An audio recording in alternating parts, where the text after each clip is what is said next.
Welcome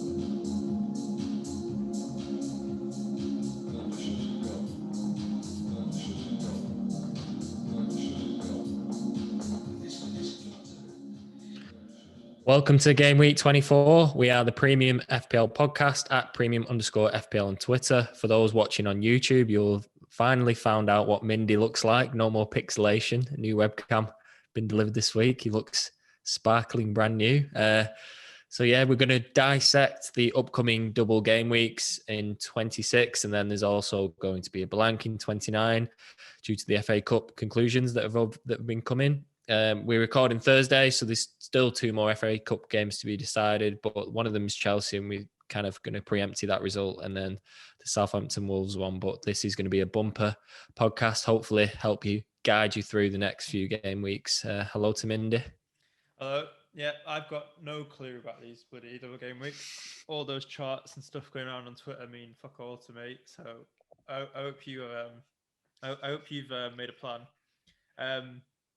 There's also the double game week this week, 24 for some teams, isn't there? So yeah, sorry, yeah, 24, 25 as well. Yeah, sorry about that. What is there one in 25? Yeah, Leeds and Southampton. Oh, yeah, shit, Jesus. There's just one every week for the next few weeks, basically, isn't there? It's carnage. It's carnage. But yeah, Leeds do look like a team worth targeting, definitely, as well. I'm not sure about Southampton. So yeah, as Callum said, it's Thursday lunchtime. The team deadline for FPL for setting your team is 11 on Saturday again. So no real rush. No, not a Friday. I think that's about it, really. Follow us on Twitter. Leave us an iTunes review. Should we get into it? Yeah, we've had a couple of good reviews this week, one from Varun and one from James Aslett as well from work. So good to see we're growing in popularity as the weeks progress. Despite the other thing not growing is Mindy's rank, but we seem to be doing well on other fronts. Right, it is growing. It's getting bigger. Yeah, true. Sorry. Should we go through last week's scores? Yeah, do you want to go? You go first. I always seem to go first. Save the best or last. What score did you get? 57. All right, so yeah, I should go first because I got higher. All right, sorry. Story of what could have been, even though it was a good score, because 26 points on my bench. Calvert-Lewin's 12, 8 from Kilman, 6 from Sufal, and a captain fail on Antonio. When the two other people I was considering, Fernandez and Son, both got points. So yeah, until the Leeds boys got their scores on Monday night, I was pretty disappointed with how it had all gone this week. But Dallas comes through with a attacking return again and a clean sheet, which was unexpected. And Bamford captained himself in FPL this week and duly got a goal. So it's good to know if you're a Bamford owner that he's backing himself as well. He said, I think he said he got really pissed off with himself for missing the chance in the first half because he knew he'd captained himself. I love that's the first thing going through his head when he misses a chance. Like, fuck's sake, I've captained myself on FPL and I missed. Yeah, he's mentioned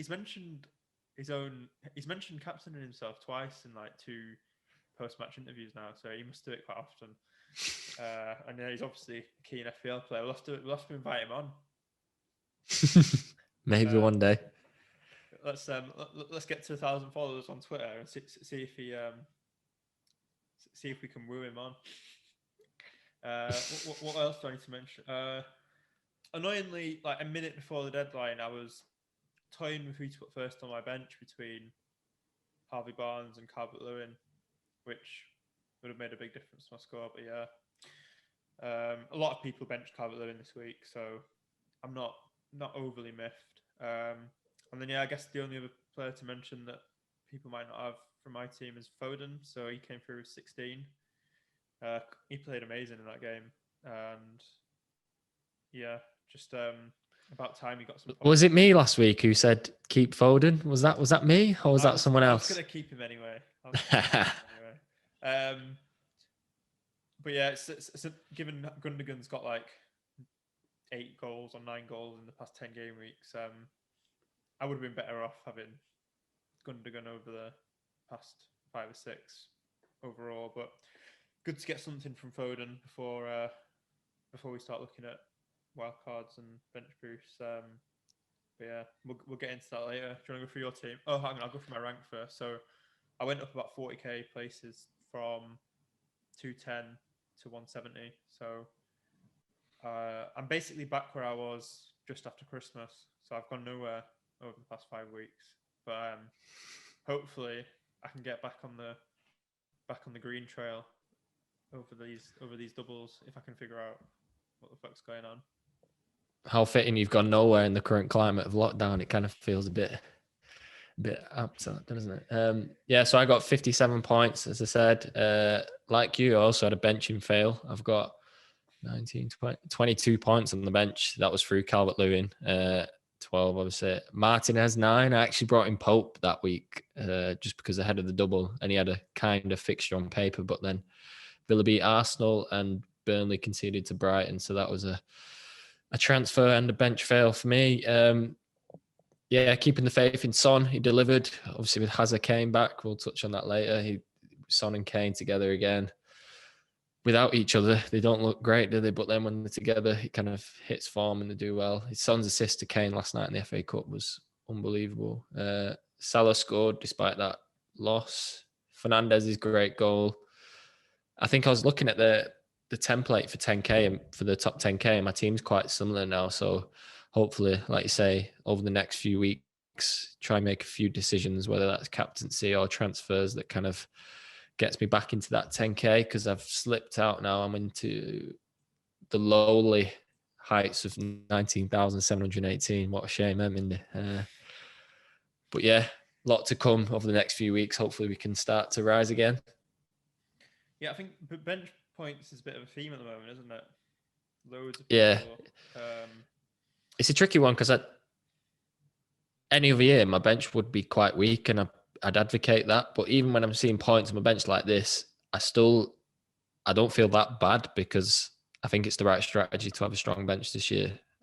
I do feel there'll be some weeks where they'll come into play. So it kind of hurts, but I don't think it's a bad strategy having a strong bench each week. Yeah, the other thing is that the points from defenders on benches this week kind of hurt a little bit more, because the people with double city defence didn't get the clean sheets from them, but they were pretty close to getting a clean sheet against Liverpool if Salah hadn't won that or dived for that penalty. So yeah, I mean, we probably wouldn't even be talking about the bench defender points if the City boys had got their clean sheets. Yeah, and that Calvert-Lewin goal was pretty much last second, wasn't it? Like United switched off. That's probably why they're not going to win the title. But yeah, before that, he was on for 5 points, and you kind of would have took that on your bench. People who bench boosted a few weeks ago, though, who built a squad with a strong bench for the bench boost, they've been getting these kind of bench points like week on week the past 3 or 4 weeks. And I think a lot of people have realised now that that's one of the flaws of wildcarding and then bench boosting, because you're stuck with a strong bench and money on your bench for ages, which yeah, it's something that it's one of the important cons to consider when looking at, because we've both got our wildcards and bench boosts left, haven't we? So yeah, that's something maybe we can learn from other people's experience. But yeah, we'll get into that when we talk about what we're thinking of doing with double game week 26. Any other talking points from the weekend? Gundogan missing the penalty was annoying, wasn't it, for not knowing who's going to be on pens at the stage. Yeah, Pep teased Edison, and the bookies are priced up as if Edison's going to take the next one. I think he's 4-1 to score any time, which is kind of ridiculous ahead of the weekend against Spurs.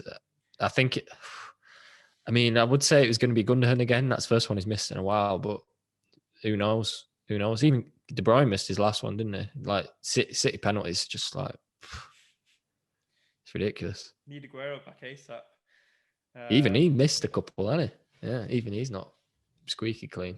I think when Aguero misses, though, they're not like, like Sterling's last one was way over the bar. Gundogan's one was way over the bar. I think the one that De Bruyne missed was like 2 yards wide, wasn't it? Like I think Yeah.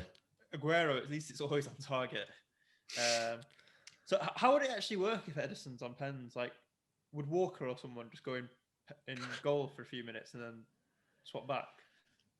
I was reading someone on, I think it was The Athletic, were doing an article on what would these keepers in the past do. I think Chilavert was the big one, the Paraguayan, and like the odds of the keeper catching it or punching it back into play are quite minimal for a penalty. It's either he's gonna parry it and it's gonna go out for a corner or what have you. Like the odds of him catching an Ederson penalty who's likely to absolutely smash it are quite minimal. So I don't think it would I don't think they'd have too much of a threat. Like I don't think it'd be as comical as Walker sitting back on the goal line or something like that. I guess the other big talking point this week is injuries, especially from the FA Cup games in the past 24 hours. So Pope, I don't know how Pope's got a knock, but yeah, he's flagged on FPL. I think Deitch mentioned him yesterday. That's annoying because people like yourself thinking. Yeah, I brought him in last week and he blanked that week, and then he could be injured for the double. Like, bit of a cursed transfer that. Yeah, so it affects people who've brought in Burnley defenders as well, because is it Peacock Farrell or something who's there? Yeah, and he looked awful. He's a young keeper. Yeah, so that's annoying because Burnley have got a great double this week, and the fixtures they've got, you'd think one clean sheet guaranteed almost with those. But if it's the young keeper between the sticks, that is annoying, as you say. So there's going to be a lot of keeping an eye on press conferences this week. The next three are actually, they got a double this week, like say favourable one. Then they got West Brom at home next game, 25, which you'd like, and then they've actually got a tricky double, 26. But even so, it's still a double. And Pope in them fixtures, you kind of fancy him to get save points, bonus points. So yeah, it's going to be a tough one to take if he's out.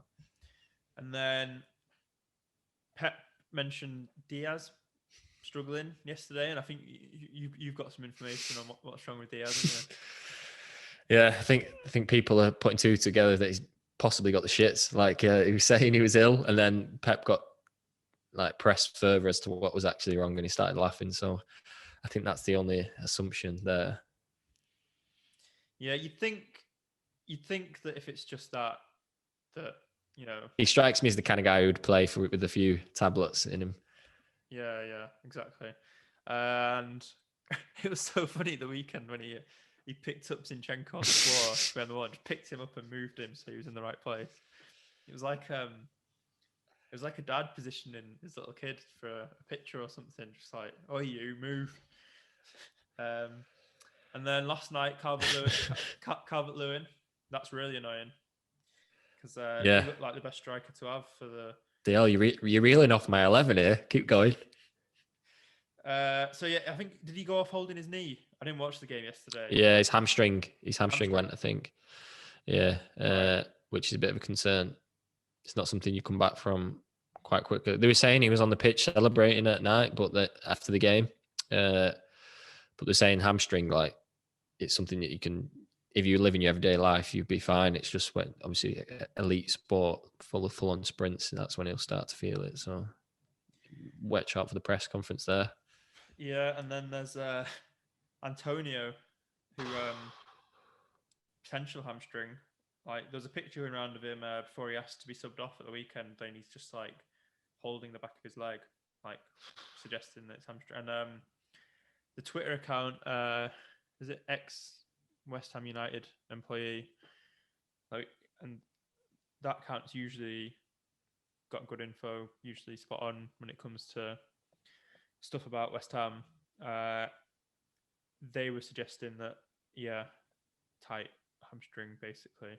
So that is annoying because if he's asked to be subbed off, that's already not good. And then if it's a hamstring problem, you'd imagine West Ham would just be really safe with it and let him recover before they make it worse. Yeah, they backed themselves into a corner, aren't they, by not signing a striker, obviously, with Haller gone. It kind of, you worry about the potential of the other assets you have. A lot of people have Soufal and Souček. without a strike. I think Yarmolenko played against United and he didn't look up to much. And then they brought that kid on and brought him off again, which will do wonders for his confidence.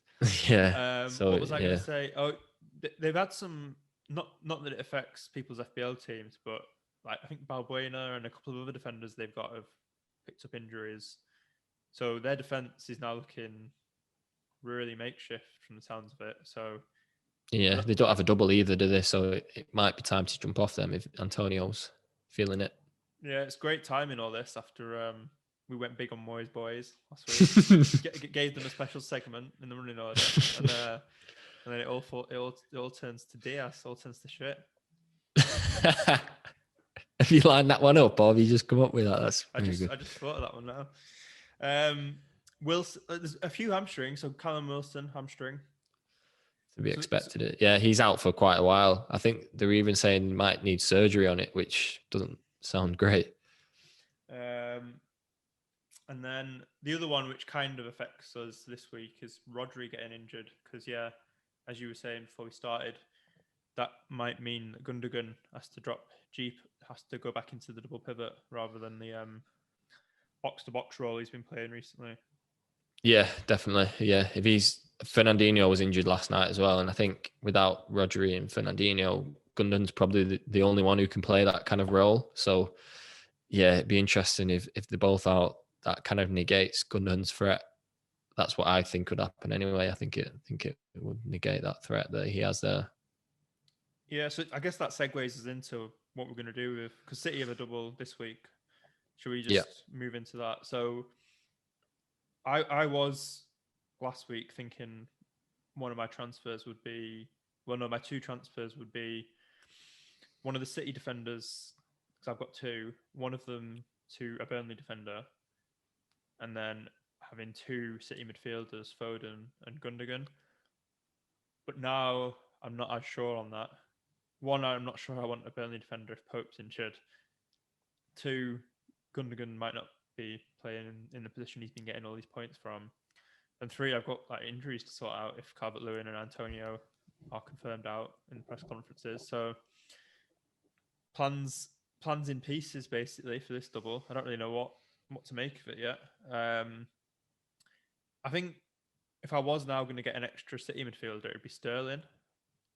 The past couple he's looked like back to his best, doesn't he? And I think over the last few, his touches in the box is highest in the league.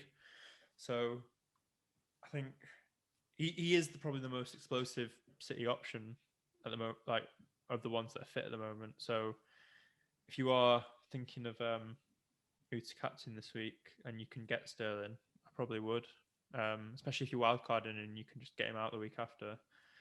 Otherwise, yeah, maybe it's more tricky. What are your plans for your City players this week? Yeah, good job that you're backing what I'm going to do. So Foden does look great. Obviously, he's done great for you last week, and he didn't play the FA Cup, so I think he's going to definitely start. But for me, the only option is Son to Sterling. I kind of did that in mind last week by taking Stones out, leave me a spot open for the City players. It was either going to be Sterling or Gundogan, but Roger going off injured kind of just made that decision for me. So the only thing that's made it tricky now is all them injuries. Obviously DCL, Antonio. But I'm kind of hoping that when we're talking at the start of the podcast about the bench and how important that is, that might come into play there because I've got Bamford and a West Ham player on the bench, whether that's Soufal or Souček, who they've got Sheffield United at home, haven't they? So I think I'm just going to do that transfer unless DCL's out for a lengthy amount of time. Then they might look at bringing in Richarlison. But yeah, I think that's going to be my transfer, Son to Sterling, providing that there's going to be whether Antonio or DCL are confirmed out for like months, then that'll change. But if it's just touch and go for this weekend, then that's going to be my transfer. So who would your three City players be then? Cancelo, Diaz, and Sterling. Okay. For me, I think they're the Foden's up there. I think them four, three from them four, I think would be the strongest ones this week. Just because Sterling's looks like you touched on his stats there. I think he's got the most goals and assists in the past 4 across the league. And his goal last night, he took that really well. He kind of got his confidence back. So I'd like to think that he's going to play Spurs and Everton. You think he's going to get minutes in both. He normally gets rested for the easier games. So hopefully he gets a decent run in both. Yeah, it's still something I'm considering Sterling this week. He's a great captain as well. Yeah, I think thing. he's a standout. And if I do end up wildcarding in 25 ahead of the big double game week in 26, I can shift him on straight away if I don't want to keep him. So yeah, that I think if I'm not wildcarding next week though, I wouldn't probably get him in because if it'll be, I'm not sure I want 11 to, because he is still expensive, isn't he? So I don't know if I'd want. Yeah. Because the other thing is that you're saying you're taking Son out. Tottenham have a double game week come in 26, don't they? So yeah. I mean, yeah. So that's still another thing to think about when you're making transfers this week. Before we get into the later weeks, so let's say there are people listening who do need to replace one of their strikers if Calvert-Lewin or Antonio or whatever are out. What would you do this week? Would you go to one of the players as a double this week, like I don't know, Richarlison or one of the Burnley strikers, or what would you? What would be the advice there? I've seen people on Twitter actually considering Ashley Barnes. That's got to be a legacy pick. What's he done this year? Ashley Barnes. He scored a penalty recently. That's about it. Even Danny Ings at Southampton don't look. I know they've got a double coming up, but yeah, them 3 have kind of emerged from the pack, haven't they? Calvert-Lewin, Antonio, Bamford. I think everyone's got them at the moment. So yeah, it's an interesting decision. Yeah, the one who I'd consider is Richarlison if Calvert-Lewin's injured, because he's on pens for Everton, and he's not.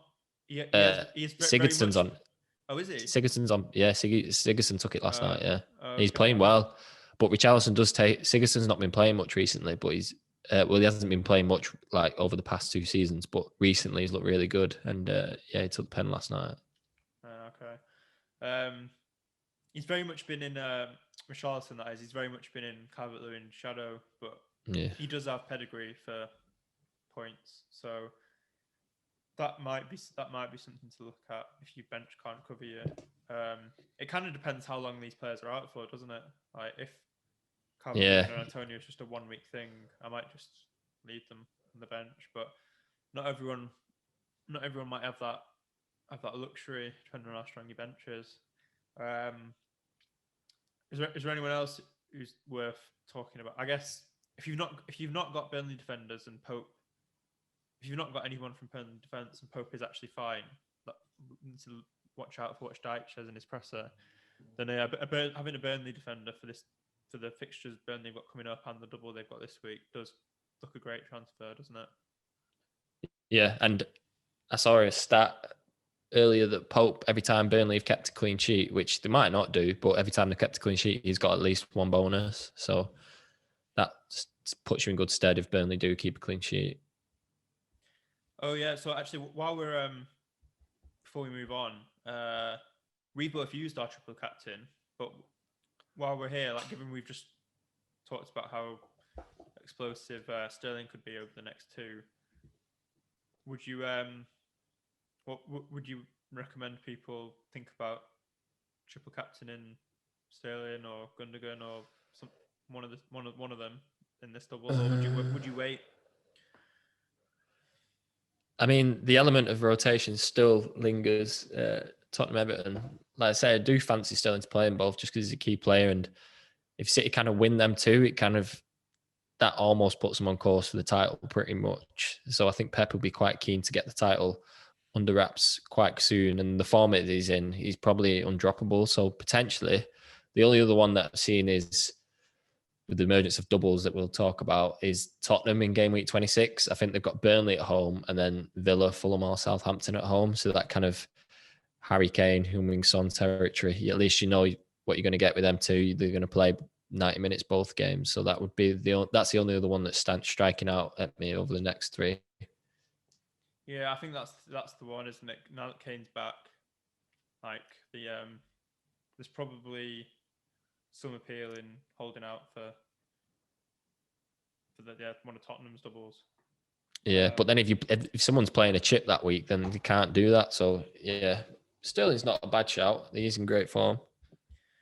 Yeah, that is an important factor. Yeah, if you've got a lot of chips left, you need to properly map out which weeks you're playing them.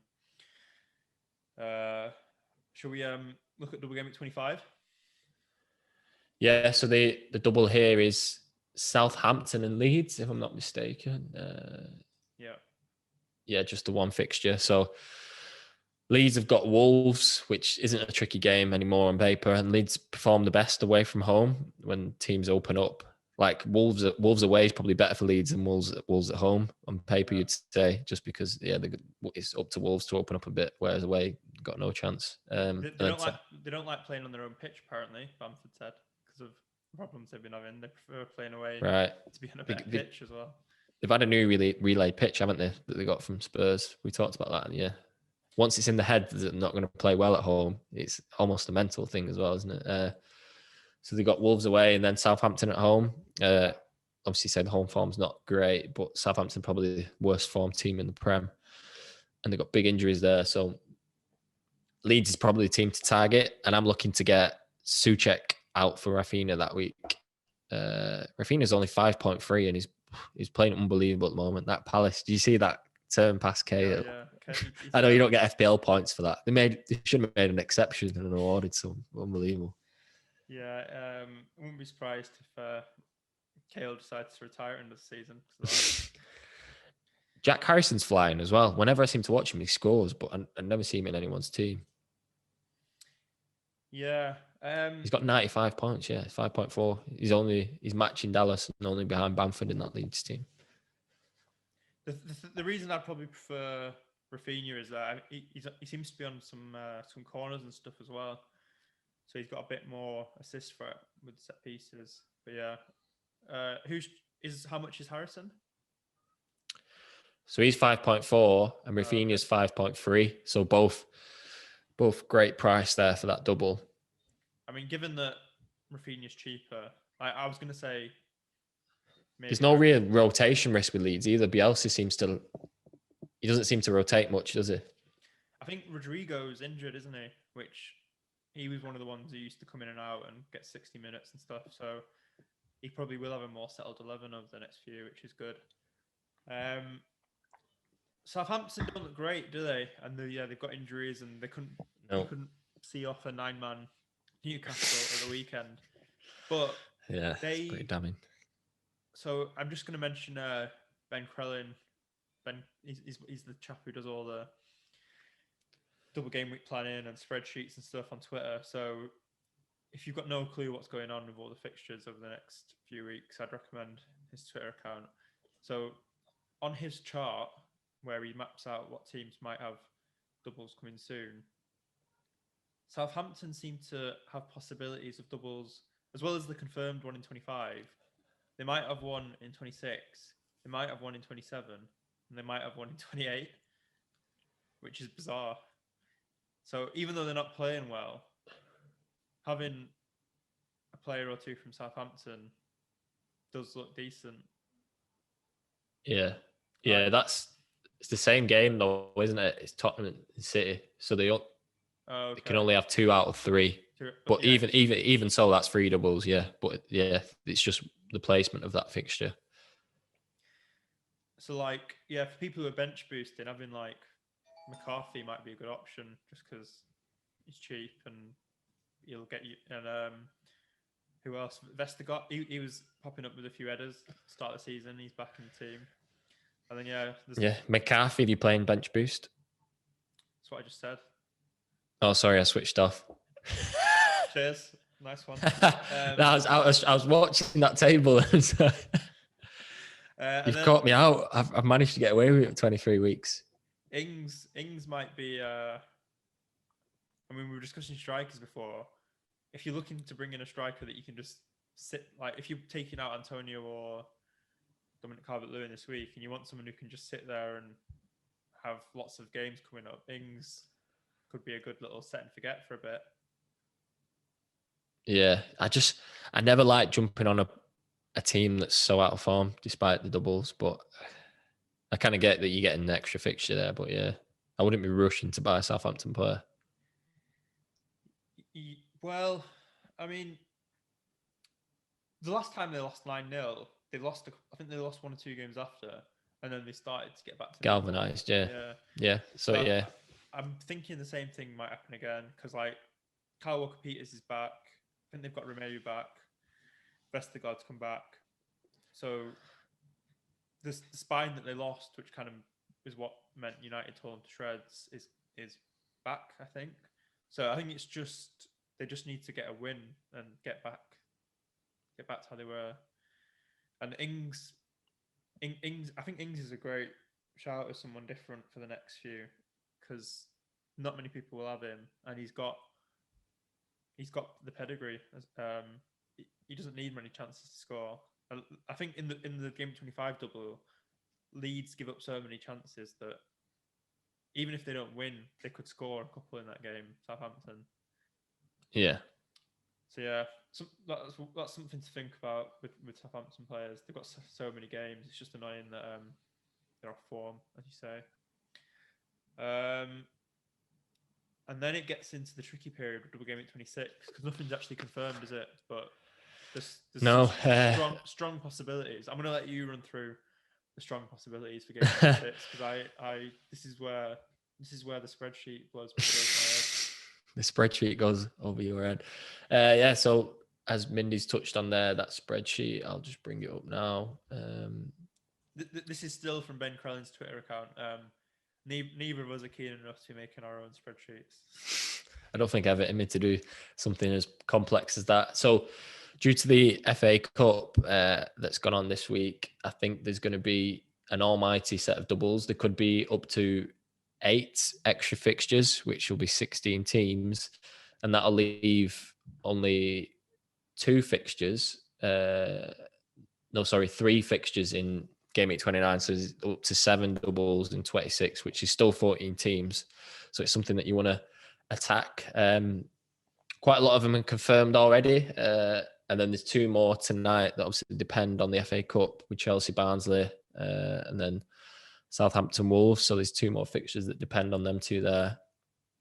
I actually went through my team earlier, and I've got 10 double game weekers there. So I was actually tempted to wildcard 25 and then bench boost in 26. But because I've almost got 10 there, I'm kind of umming and ahhing whether that's the best strategy and maybe leave the wildcard and bench boost later in the season. But I think if you've still got them chips and you've got anything less than 6 or 7 double game weekers, I think we've quoted the spreadsheet on Twitter already. So go to there to see what fixtures there'll be. These will be confirmed in 25. So if you can see that you've got only 5 or 6 players or less, I'd probably advocate using the wildcard 25 and then bench boost 26. I think that's going to be the best strategy. I think that's going to be the most common strategy.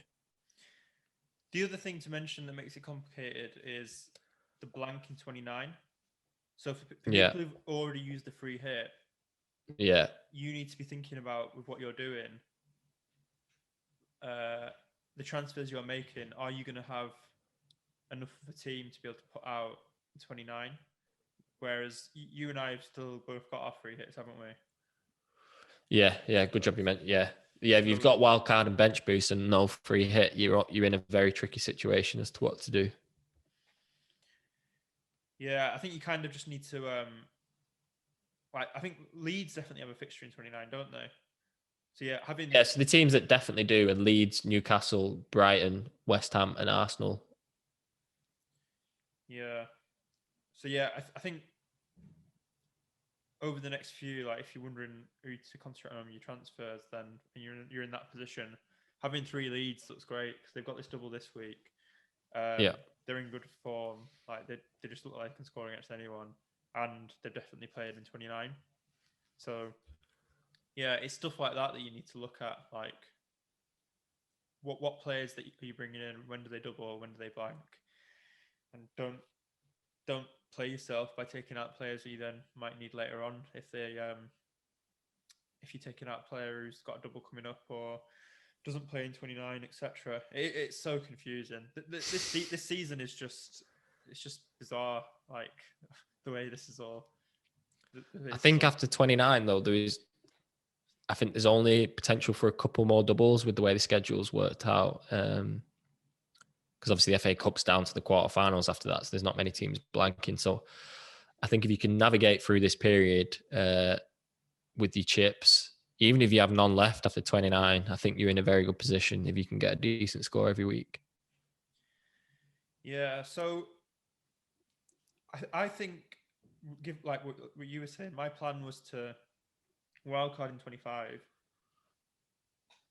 get players like Rafinha, and for the Leeds double in 25, have 3 leads, and then fill up on the players that have doubles in 26, and ahead of planning to bench boost in 26. So you'd bench boost your Leeds players. They've got Aston Villa at home, I think, but they don't have a double. Well, maybe I'd move one of them. Maybe I'd use my 1 free transfer to get rid of one of them. Right. But, yeah, and then have like Bamford or Rafinha as your other 2 subs, possibly. Yeah. But the thing that's tricky about the thing that's putting me off it a little bit is that I don't want to be stuck with all that money on my bench going forwards after that, because the other option is to bench boost and then wildcard after and get rid of the strong bench, if you see what I mean. Yeah, because you've already got a strong bench already. Yeah.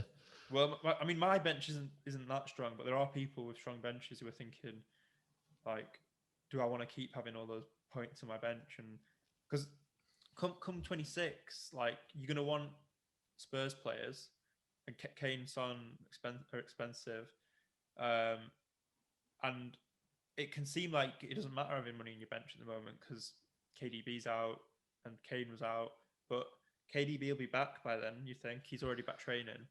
Yeah. So it might not be as feasible to have all this money on your bench when all the big players are back. So that's another thing that makes it confusing, doesn't it? You kind of have to look at, like, can you afford the team you're going to want for the big double in 26 with having money on your bench also, which might be, and if you can't, then that might be a reason to go with what you're suggesting and not bench boosting up in 26 and not wildcarding. Yeah, it's very much team dependent, isn't it? Yeah, definitely.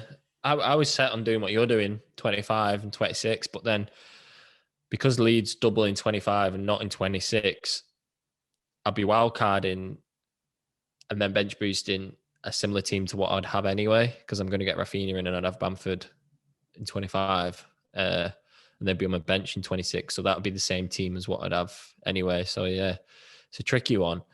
That double 25 almost hampers you doing that wild card. I think if that was not a double, then it would be a lot easier to get the team you wanted in 26 because you kind of have to navigate the Leeds Southampton double as well. So it's trick. You can't have a great team in 25 with 6 doubles and then have 14 doubles for a bench boost in 26. It's impossible. Yeah. So Tottenham are one of the teams that are like really likely to have the double in 26. Yeah, and it's likely to be a good double as well. Got Burnley and then Villa, Fulham, or Southampton as the other one. So what would your plan be then after 25 to like? Who would you go for, Kane or Son? How would you do it? I've actually drafted that out. I'd either take out Antonio or Bamford. Likely to be Antonio because I don't think West Ham have a double after that, whereas Leeds potentially have Leeds don't have one either, but I think Leeds' fixtures are better. So I'd probably take out Antonio for Kane and then Sterling out for Gundogan and hope that Rodri's back and Gundogan's taking up that more advanced position again. But then De Bruyne's back, it almost makes it tricky. Although Gundogan was still scoring, wasn't he, when De Bruyne was playing? So I think that would be. I'd take a -4 there and get Kane in for Antonio and Gundogan out for Gundogan in for Sterling. I think that would be the way to do it. I'd be without Son, but yeah, that's what I've got in my head at the moment. Yeah. Of the other teams that I really like to have it up in 26, that are Villa. Is Villa maybe the other one with the best looking? Yeah, Leeds and then Tottenham, Everton, Sheffield United. I think Villa are another team that might have doubles in the weeks after as well, aren't they? Yeah, they've played 2 less than everyone else because of COVID, and their first game of the season got postponed, didn't it? Oh no, they replayed that. They have got 2 games to make up. One of them was COVID, wasn't it? I don't know what the other one was. So the thing is that if I don't wildcard in 25, I would then I'd quite like to have Kane and Son, and then I'd like to get one of Grealish or Watkins for all those Villa fixtures that would be coming. So I'd have to weigh up whether it's worth the -4 or -8 to do that, or just to use the wild card as originally planned. I'll probably have to make that call in 25 once we know a bit more. Hopefully the fixtures get announced. Yeah, I was set on doing what you're doing. It's only because when I looked at my team and then thought, what would I be doing with wildcard and bench boost anyway? And I'd be like, well, it'd be a similar team. That's what swayed me the other way. So once tonight's FA Cup fixtures are done, hopefully the Premier League just say what's happening tomorrow. So yeah, I don't know how likely that is, but you'd think they'd have to start, because it's only 10 days. It's less than 10 days away, isn't it? Yeah. So it kind of helps that there's no fans there. They're kind of smaller turnaround, but yeah, even so, you'd expect them to be announcing it pretty soon.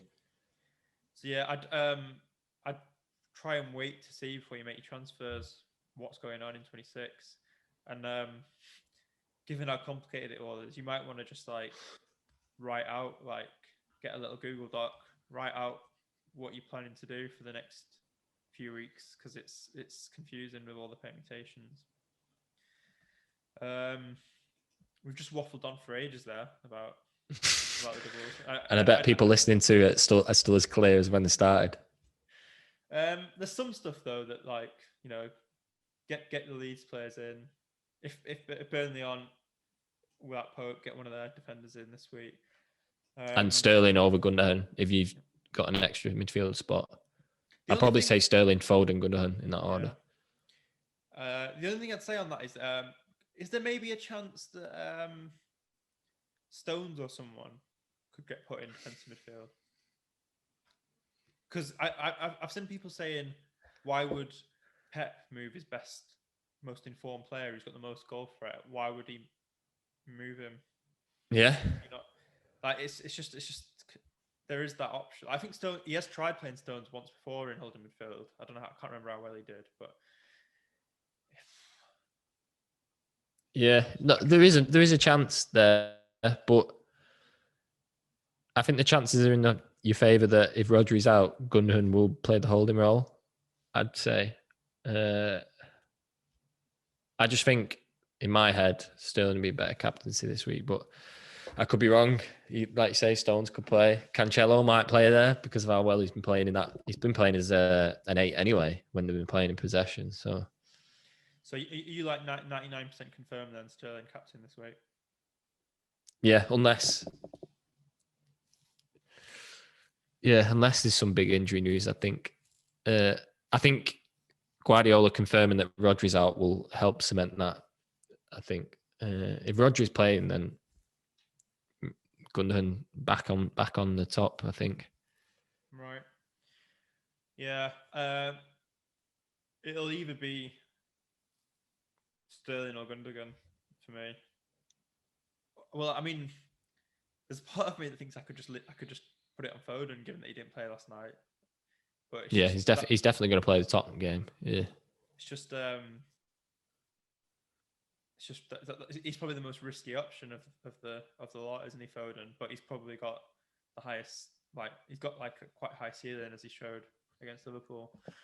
Yeah, we talked last week though, like Pep Roulette, as bad as it is, sometimes you can kind of gauge what he's going to do. Like he brought Gundogan and Sterling off after 50th minute last night, which suggests they're both playing weekend. So stuff like that, little stuff like that. Cancelo not in the squad, Stones on the bench, Diaz not playing. You can kind of preempt some of it. Sometimes there is just decisions that you didn't see coming a mile off, but then a lot of it you can kind of see what he's doing. Yeah. So I'm unsure at the moment. Having the doubts over Antonio and Calvert-Lewin means I might not have the luxury of yeah, that might change things if they're out for a while. Yeah, I might not have the luxury of being able to bring in Sterling. Ideally, though, that is what I'd like to do: bring in Sterling this week and captain him for this double. But we'll see. We'll try and tweet out what we're doing tomorrow. Hopefully, we'll be able to put out some information on Twitter about what's going on after the Premier League pull their finger out and announce. Yeah, hopefully that fixture announcement and the press conferences take on extra importance this week, don't they? Like, I think of all my time playing this game, all the information we're going to get over the next 24 hours, I think there's so much riding on everything that's coming. All the injury news, all the double news. So many players who potentially doubts. Yeah, I don't think I've ever been more unsure about what I'm doing at this point in a game week before. There's just so many things to think about, and everything you do affects what your options will be in the next 4 or 5 weeks. Yeah, it's probably unprecedented having this dilemma. Then also, I've got 4 players flagged. I presume you've got similar. So yeah, it's going to be a big 24 hours. Yeah. So sorry if you've just listened to all that and you've got no clue what to do. It's just confusing time. Anything else to mention before we wrap up? Avoid not Chelsea, really. Avoid Chelsea players, basically. Is what we were going to talk about Chelsea, but yeah, you've wrapped up there. The only one that was striking out as me the past few weeks was Alonso, but then he didn't play at the weekend. So yeah, wait and see who the main players are there, because they are playing well. Defense looks good. It's just with the new manager, there just seems to be so much rotation, doesn't there? So it'll take a while before he gets his team. Yeah, Mount looks good. I wonder if he'll ever have a settled team though. Like, yeah, maybe that's his strategy. Yeah, he's talked about like adapting to the opposition and stuff. So I don't know. Callum Wilson's just tweeted, disappointed I'm gonna have to miss the next few months due to this cheese string. I've not heard a player refer to their own hamstring as a cheese string before. At least he's taking it well. But yeah, that's it really. It's just so much injuries and fixture doubt that it's hard to really give clear advice this week. But use what we've said and make an educated guess about what to do tomorrow when we know more. I think it's basically what we're saying. Sound? Shall we wrap up? We'll be able to say more about when we're actually going to use our wild card next week.